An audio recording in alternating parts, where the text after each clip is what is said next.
Hola jóvenes del octavo básico, soy su profesor Juan Astete y hoy les traigo un nuevo desafío para el taller de pensamiento filosófico. Esperando que se encuentren muy bien ustedes y sus familias, siempre espero puedan lograr este desafío y les resulte un poco divertido.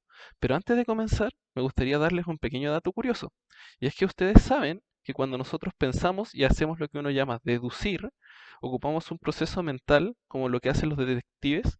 Ahora, lo interesante de esto es que esto es un método y fue establecido en la Grecia antigua por un filósofo llamado Aristóteles. Más de esto lo sabremos en el desafío. Ahora, esperando que se encuentre muy bien, vamos allá. Hola jóvenes del octavo básico, este es su desafío de pensamiento filosófico y vamos a ver de qué trata. Pero primero vamos a ver cuál es el objetivo del desafío. Y este es reconocer y aplicar el método deductivo a través de 5 ejercicios prácticos. Ya veremos por qué. ¿Qué conceptos claves debemos tener en cuenta? El primero es el pensamiento, que es una deducción y que es un método. Ahora, vamos con el contenido, que es la parte más importante de este desafío y que entenderemos. Antes de comenzar, explicaré qué es un método deductivo. Y el método deductivo es el razonamiento, es el proceso mental y las consecuencias de razonar, cuando nosotros pensamos. La actividad que consiste en la organización y la estructuración de ideas para alcanzar una conclusión. O sea, cuando nosotros deducimos y llegamos a una conclusión. Deductivo, por su parte, es lo que proviene de la deducción, el método lógico que lleva desde lo universal hasta lo particular. Debemos recordar que el método deductivo parte de un gran universal, algo que podría ser todos o ninguno, y desprendemos algo pequeño. Por ejemplo, eh, todos los días son bonitos y yo digo, hoy es un día bonito, así que es parte de los días. Ahora, ¿qué es el razonamiento deductivo? ¿Qué es lo que aprenderemos?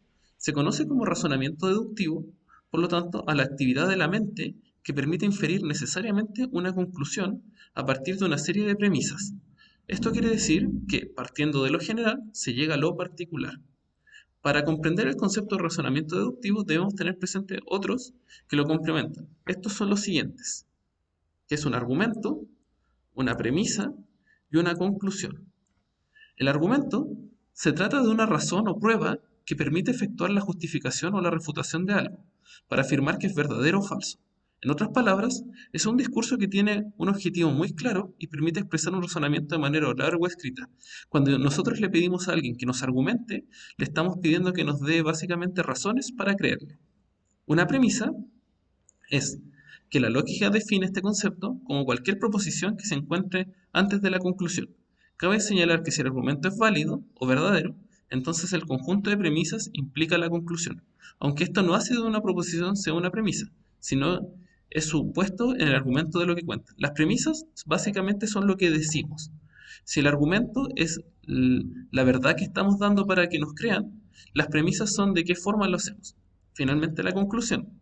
Desde el punto de vista de la lógica, es una proposición que se encuentra en la última parte de un argumento, después de las premisas, del mismo modo en que la premisa para una proposición reciba el rol de conclusión, no importa si el argumento es válido, sino que basta con que éste se encuentre en último lugar.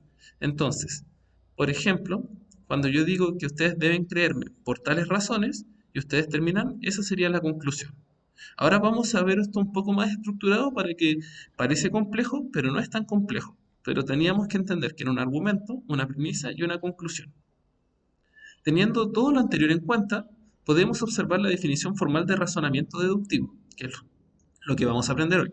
Se trata de una secuencia de fórmulas bien definida, entre las cuales se designa la última como la conclusión de todo el argumento y el resto pueden ser axiomas o premisas o también inferencias directas que partan de las reglas de inferencia. Hay que recordar que un axioma es algo que siempre es verdad, como una palabra. El ejemplo de razonamiento deductivo es lo siguiente. Tenemos dos premisas y la conclusión. Entonces, la primera premisa, general, dice, todos los alumnos del SC son muy buenos. Luego tenemos la segunda, Juanito es alumno del SC. Con estas dos informaciones podemos entender finalmente la conclusión que Juanito es muy bueno, debido a que de una regla general, que sería todos los alumnos del SC, luego tenemos uno en particular, Juanito es parte del SC, si tenemos esta información, podemos tachar de hecho literalmente alumno del SC, alumno del SC, y tendríamos finalmente Juanito es muy bueno. Como se puede apreciar, la conclusión Juanito es muy bueno deriva directamente de la premisa original, que es universal. Todos los alumnos del SC son muy buenos. Vamos a ver otro ejemplo. Es importante en cuenta tener que el razonamiento deductivo puede ser válido en su forma, pero derivar en una conclusión falsa, a partir de una premisa que no es verdadera. Por ejemplo, todos los días de primavera hace calor. Hoy es un día de primavera, hoy hace calor. Esto puede ser falso, en este caso la deducción es lógica, pero la premisa original es falsa, lo que conlleva una conclusión también falsa, porque puede que sea un día de primavera y no necesariamente haga calor. Pero espero que vayamos entendiendo. Tenemos un universal, todos los días de primavera hace calor, luego hoy es un día de primavera, por lo tanto, hoy es un día de primavera, tenemos, por ejemplo, día de primavera, y queda que hoy hace calor. Finalmente, suele decirse que el razonamiento deductivo se inicia con una premisa mayor, se complementa con una premisa menor para arribar a la conclusión. Entonces, premisa mayor, todos los seres humanos, sería nuestro argumento A, en algún momento morirán. Nuestro argumento B. Y en nuestra premisa B sería, Bruno, argumento C, es un ser humano. Y tenemos nuevamente se repite, todos los seres humanos es un ser humano. El argumento, el mismo argumento.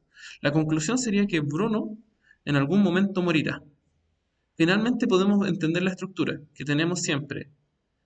Por ejemplo, teníamos todos los seres humanos, argumento A, se suma a en algún momento morirán. Entonces todos los humanos en algún momento morirán. Luego tenemos que Bruno es un ser humano, tenemos nuevamente.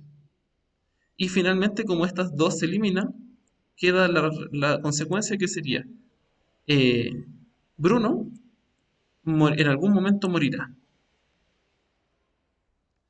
Espero que hayan logrado entender la premisa lógica de lo que se deriva de esto. Para las habilidades que vamos a tener que hacer fue aprender el contenido, que era un método deductivo, ahora tendremos que reconocerlo y finalmente aplicarlo. Entonces, para el desafío, ¿qué materiales necesitaremos? Un lápiz, un papel, pensamiento crítico y la imaginación. Ahora, ¿cuál es el desafío central? A lo que los desafiaré, jóvenes, es a creer 5 razonamientos deductivos, como los que yo hice antes, utilizando las reglas que vimos en el contenido. Puede ser de lo que ustedes quieran, siempre y cuando recuerden las reglas del razonamiento deductivo. No se les exigirá que sean necesariamente conclusiones verdaderas, pero sí que tengan el orden de un razonamiento deductivo. Ya vimos 3 ejemplos de razonamientos deductivos, pero ahora añadiré un cuarto para despejar cualquier tipo de duda. Aquí tenemos nuevamente un nuevo argumento. Los profesores tenemos la premisa mayor, que siempre es universal, o sea que apela a todos. Los profesores del Colegio Sagrado Corazón esperan lo mejor de sus alumnos. Tenemos dos premisas, los profesores del Colegio Sagrado Corazón y que esperan lo mejor de sus alumnos. Aquí generalmente va una premisa general que se toma como verdad, como les dije antes. Entonces tenemos A y tenemos B. Finalmente, tenemos Juan Astete es un profesor del Sagrado Corazón. Tenemos aquí la información C y nuevamente el profesor del Sagrado Corazón, que es A.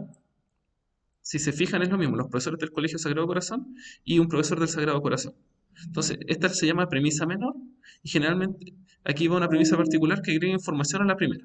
La conclusión, jóvenes, si es que entendimos, es, tenemos de hecho literalmente la estructura A más B y luego esta es la primera premisa. En la segunda tenemos C más A, porque profesor del Sagrado Corazón y un profesor del Sagrado Corazón es lo mismo. Entonces nuevamente podemos tachar y la conclusión va a ser C más B. Entonces podría decir que Juan Astete espera lo mejor de sus alumnos. Esta es la conclusión con la información obtenida de la primera y la segunda afirmación. Voy a explicarlo de nuevo en caso de que quede alguna duda. La premisa mayor es los profesores del Colegio Sagrado Corazón, primera premisa, esperan lo mejor de sus alumnos, segunda premisa. Y luego tenemos Juan Astete, tercera premisa, es un profesor del Colegio Sagrado Corazón. Esa es igual que la primera. Entonces, si yo soy un profesor del Sagrado Corazón, esperaré lo mejor de mis alumnos. Esa es la conclusión. Recuerden, jóvenes, que su evaluación formativa tiene la siguiente rúbrica, que es la que estoy presentando en pantalla, y que esta misma rúbrica va desde el momento en que ustedes lo entregan, el orden que ustedes hicieron y cómo entregaron su aprendizaje. También involucra que hagan su autoevaluación. Así que recuerden siempre estar atentos y poder realizar todo esto. Finalmente, los plazos y redes de comunicación serán que el plazo de entrega será el día viernes 27 de noviembre. La clase de retroalimentación será el día martes 24 de noviembre a las 12 horas por medio de Meet. Recuerden al enviar su desafío no hacerlo por medio de fotos temporales, debido a que cuando se eliminan, esto dificulta la evaluación de los desafíos. Recuerden también que usted al entregar el desafío será evaluado. Luego de ser evaluado, se le entregará una retroalimentación en caso de no alcanzar el puntaje máximo. Desde ese momento acordaremos una nueva entrega. Si esa nueva entrega no ocurre, será evaluado con el primer puntaje obtenido. Recuerden que si aún tienen dudas, pueden consultarme al Instagram del profesor JP. También pueden preguntarme en mi correo jpastete@sce.cl. Esperando puedan dar lo mejor, yo sé que puedan completar su desafío y puede que este desafío de buenas a primeras les parezca algo complejo, pero en realidad este método deductivo es lo que nosotros hacemos y lo hacemos todo el tiempo en todas las cosas de nuestra vida. Sin otro particular, que se encuentren muy bien. Gracias.